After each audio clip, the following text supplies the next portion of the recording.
দর্শক মণ্ডলী, এবার চলুন আমরা রাসূল সাল্লাল্লাহু আলাইহি ওয়াসাল্লামের স্মৃতি বিজড়িত আরেকটি ঐতিহাসিক পাহাড় পরিদর্শন করি, যা সবার কাছে এক নামে পরিচিত। সেই পাহাড়টির নাম হলো জাবালে সুর বা সুর পর্বত।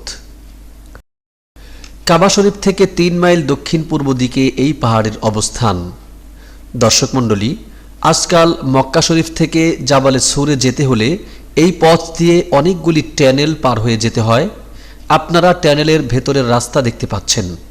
পাহাড় সমৃদ্ধ এই সৌদি আরবে আজকাল পাহাড় কেটে এভাবে সুড়ঙ্গ করে অনেক সুদৃশ্য ও প্রশস্ত রাস্তা তৈরি করা হয়েছে। আরবি ভাষায় এগুলোকে নুফুক বলা হয়।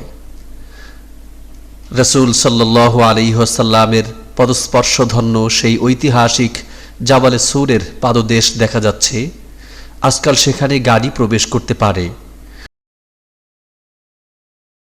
৩,০০০ ফিট উঁচু এই পাহাড়ের চূড়ায় উঠতে একজন নওজোয়ানের প্রায় ১ থেকে ১.৫ ঘন্টা সময় লেগে যায়। লোকেদের সুবিধার্থে অবশ্য আজকাল এভাবে সিঁড়ির মতো করে দেয়া হয়েছে। দর্শক মণ্ডলী, যত সিঁড়ি করে দেয়া হোক না কেন, কল্পনা করে দেখুন এভাবে ১.৫ ঘন্টা সময় ধরে অবিরাম গতিতে উপরের দিকে ওঠা কত যে কষ্টের, তা কেবল সেই বুঝে যার এখানে ওঠার অভিজ্ঞতা রয়েছে।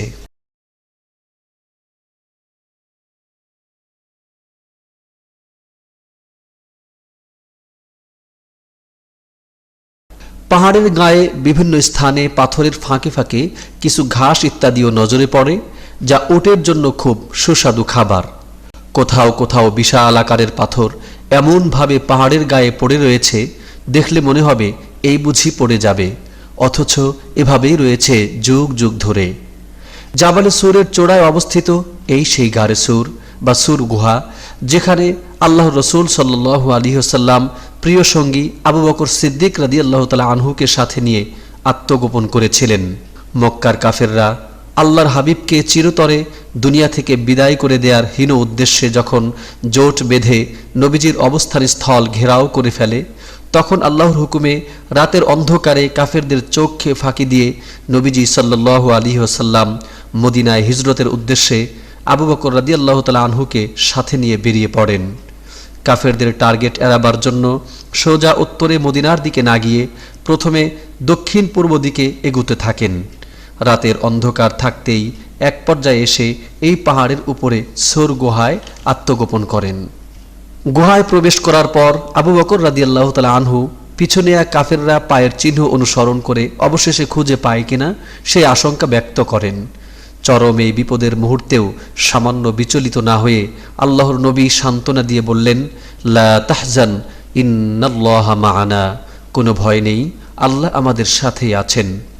পরবর্তীতে মহান আল্লাহ তাআলা আবু বকর ও তার নবীর কথোপকথন সূরা তাওবার ৪০ নম্বর আয়াতে তুলে ধরেন, যেমনটা আল্লাহ বলছেন, ইল্লা তানসুরুহু ফাকাদ নাসারাহুল্লাহ إذ أخرجه الذين كفروا ثاني اثنين إذ هما في الغار إذ يقول لصاحبه لا تحزن إن الله معنا فأنزل الله سكينته عليه وأيده بجنود لم تروها وجعل كلمة الذين كفروا السفلى وكلمة الله هي العليا والله عزيز حكيم।